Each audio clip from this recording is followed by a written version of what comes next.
Welcome back to Pulp Culture Explosion. I'm Nikki, and I'm here with Paul. Here at Pulp Culture Explosion, I'm introduced to this really cute, adorable show. Thank you very much, Nikki. You are very welcome. That's based in Canada. And you know what, Nikki, what are we talking about today? We're talking about Schitt's Creek Season 5, the top 5 moments. Oh my God, we just binge watched this show.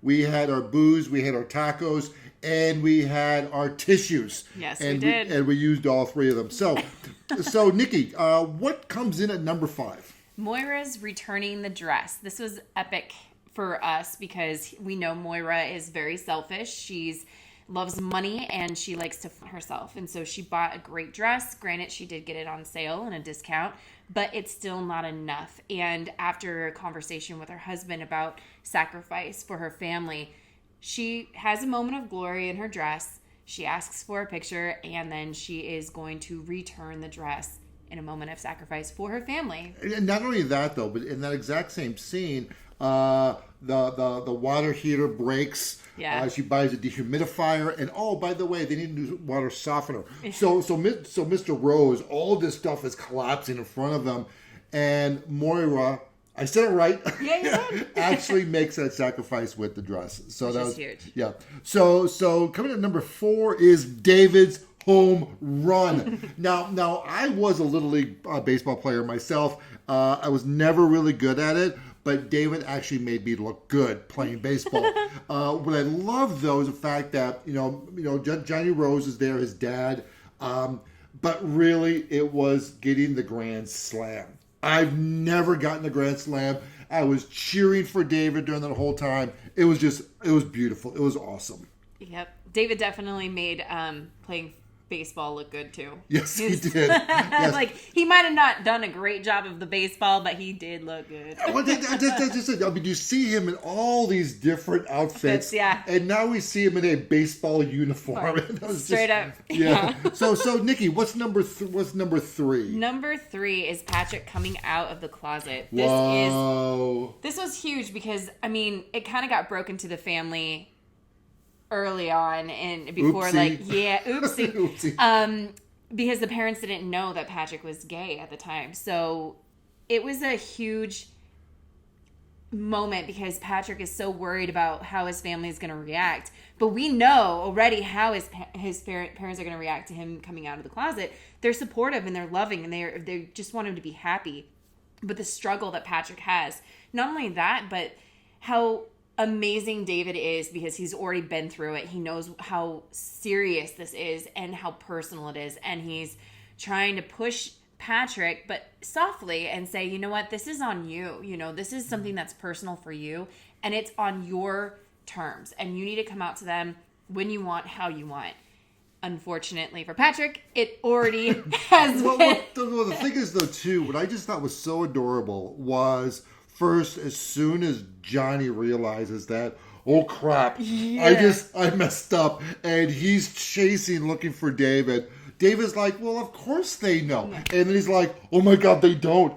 And then when he admitted to Patrick, you know what, I can just be your business partner tonight. Yeah, you know what? Huge. That sacrifice that he was willing to make, that was pretty awesome. That means everything, you know. Yeah, but so the support is awesome. I was really expecting it to go the other way. I thought from the moment, like when Johnny Rose said it to the parents, and the parents were like, "Wait, what?"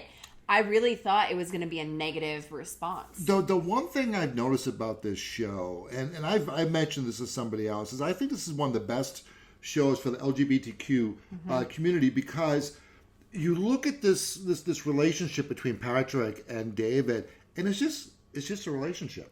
It's just a normal, loving relationship. Everyone in the town accepts this as just normal. Yeah, normal. And even his parents were like, we don't care that he's gay. No. At all. It's never been an issue. It's never been a thing. Yes. Until this moment. And that's where I was like, oh no, it's going to go bad. And the thing is they were like, why couldn't you just tell us? Yeah. So the one thing I want to give props to Schitt's Creek is they took this topic and it's not politicized at all. And I think this is probably the most supportive thing you can do for the community because, just as a straight guy, it doesn't bother me at all. I mean, it's just a loving relationship. So next we have Cabaret. Oh my God, Cabaret! We were building up on this all season.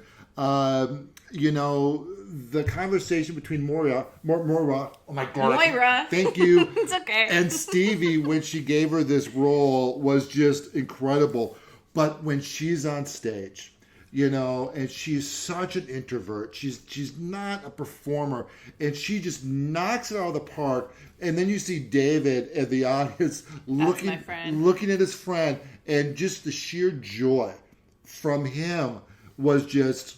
Because she let go. She let go. She was no longer in her shell. She was able to let her Stevie and the character just kind of come out and become one. And she just laid it all out there. And she was free for a moment. Yep. Free from everything. And that is huge, you know. You even see her at the very end where she like, oh my God, I can't believe I just did that. But she really just laid it all out. The other thing that I noticed is Moira, she's always in the center stage. Yeah. She always has the spotlight on her. Mm-hmm. And at this moment, she's in the background. Mm-hmm. And she is just almost broken down to tears on how proud she was of Stevie. And the fact that she took a back seat on that one. Mm-hmm.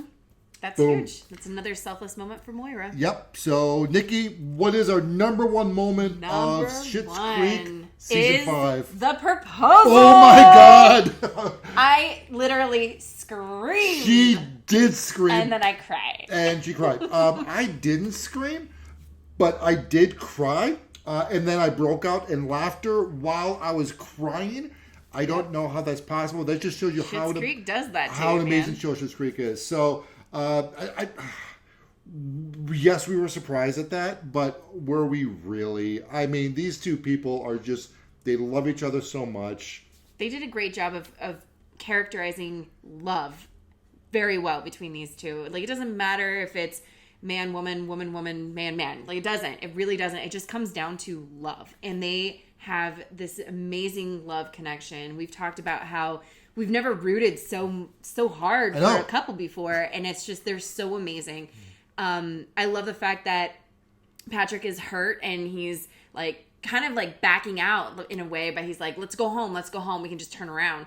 And then you see David like, no, we're pushing through it. He's actually carrying him, up a mountain, backpack, and his own backpack up a mountain to get to this spot, and forcing it, like putting out the picnic table or picnic basket and like all that stuff, just planning it out with him, you know, and making sure it happens. And that is just, I love it. No, that was a really sweet moment. I think my favorite moment was when he's like, when Patrick screams, ow, and Dave was like, where's the bear? That was awesome.